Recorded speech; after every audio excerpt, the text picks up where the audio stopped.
എല്ലാവർക്കും പുതിയൊരു വീഡിയോയിലേക്ക് സ്വാഗതം.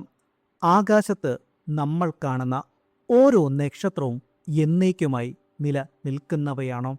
ഒരിക്കലുമല്ല. ഒരു നക്ഷത്രത്തിൻ്റെ ജനനം പോലെ തന്നെ അതിശയിപ്പിക്കുന്നതാണ് അതിൻ്റെ മരണവും. എന്നാൽ പക്ഷേ എല്ലാ നക്ഷത്രങ്ങളും ഒരുപോലെ അല്ല താനും അവസാനിക്കുക. നമ്മുടെ സൂര്യനെ പോലുള്ള ചെറിയ നക്ഷത്രങ്ങൾ വളരെ ശാന്തമായി വിടവാങ്ങുമ്പോൾ പ്രപഞ്ചത്തിലെ ഏറ്റവും ഭീമൻ നക്ഷത്രങ്ങൾ ഒരു മഹാവിസ്ഫോടനത്തിലൂടെ തമോഗർത്തങ്ങൾ അഥവാ ബ്ലാക്ക് ഹോളുകളായി മാറുന്നു.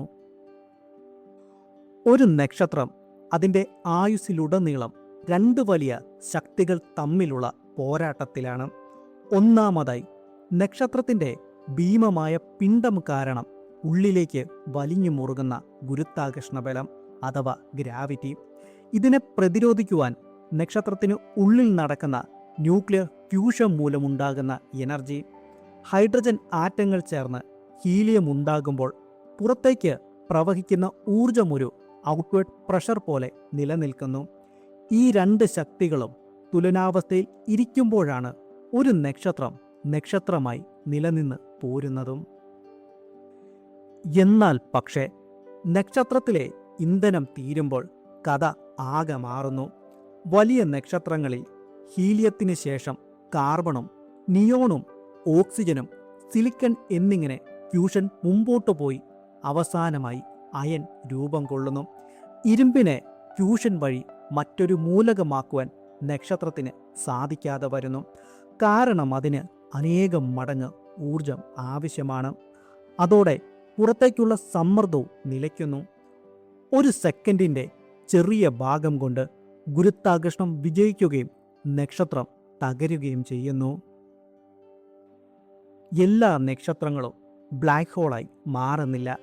സൂര്യൻ്റെ 1.4 മടങ്ങ് മുതൽ ഏകദേശം 3 മടങ്ങ് വരെ മാത്രം കാമ്പിന് ഭാരമുള്ള നക്ഷത്രങ്ങൾ തകർന്ന് അതൊരു ന്യൂട്രോൺ നക്ഷത്രമായി മാറുന്നു.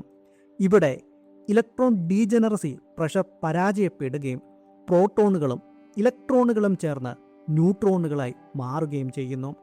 ഈ അവസ്ഥയിൽ ഇതിനെ താങ്ങി നിർത്തുക ന്യൂട്രോൺ ഡീജനറസി പ്രഷറാണ്. എന്നാൽ ഈ പരിധിക്ക് ഒരു ശാസ്ത്രീയ നാമമുണ്ട്, TOV അഥവാ ടോൾമാൻ ഓപ്പൺഹൈമർ വോൾക്കോഫ് ലിമിറ്റ്. എന്താണ് ഈ TOV ലിമിറ്റ്? ലളിതമായി പറഞ്ഞാൽ ഒരു ന്യൂട്രോൺ നക്ഷത്രത്തിന് താങ്ങുവാൻ കഴിയുന്ന പരമാവധി ഭാരമാണിത്. ഏകദേശം 2.1 മുതൽ 3 മടങ്ങ് വരെ സൗരപിണ്ഡം അല്ലെങ്കിൽ നമ്മുടെ സൂര്യൻ്റെ മാസെന്ന് പറയാം. നക്ഷത്രത്തിൻ്റെ കാമ്പ് ഈ പരിധിക്കും മുകളിലാണെങ്കിൽ പ്രപഞ്ചത്തിലെ ഒരു ശക്തിക്കും ഗുരുത്വാകർഷണ ബലത്തെ തടഞ്ഞ് നിർത്തുവാനായി സാധിക്കില്ല. ഇവിടെ ന്യൂട്രോൺ ഡീജനറസി പ്രഷർ പരാജയപ്പെടുകയും കാമ്പ് സെക്കൻഡുകൾക്കുള്ളിൽ ഒരു ചെറിയ ബിന്ദുവിലേക്ക് ചുരുങ്ങുകയും ചെയ്യുന്നു.